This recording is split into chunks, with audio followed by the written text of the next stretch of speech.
Biden says we will not waver in support for Ukraine, as he speaks about the continued support for Ukraine in its war against Russia. He also announces a new deal with G7 to provide $3 billion in aid to Ukraine. Turkey eyes recalibration with the West as Russia's isolation grows. Turkey's President Erdogan meets with NATO Secretary General Jens Stoltenberg and expresses his willingness to cooperate with the alliance on issues such as Afghanistan, Syria, and Ukraine.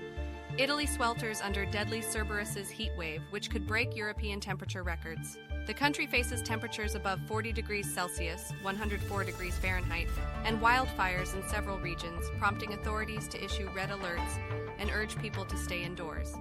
Europe agrees landmark nature and climate deal after tense negotiations. The EU reaches a historic agreement to cut greenhouse gas emissions by 55% by 2030 and protect 30% of land and sea areas by 2030. Climate change is making our oceans change color, new research finds.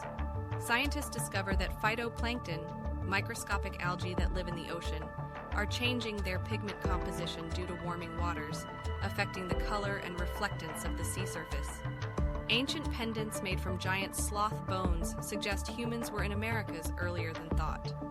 Archaeologists find evidence of human occupation in Belize dating back to 13,000 years ago, challenging the conventional theory that humans arrived in the continent around 11,000 years ago.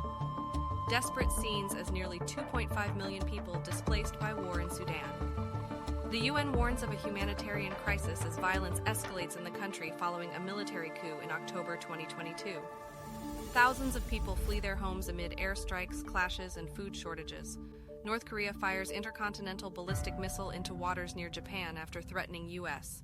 The rogue state launches its third missile test in a month, defying international sanctions and warnings from the U.S. and its allies.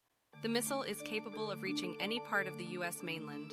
Bear attack in British Columbia hospitalizes 21-year-old tree planter. A young woman suffers serious injuries after being mauled by a black bear while working in a remote area near Prince George. At least she is airlifted oil platform fire in Gulf of Mexico. A fire breaks out on an offshore oil platform operated by Mexico's state-owned company Pemex, killing 2 workers and injuring 10 others. The cause of the fire is under investigation.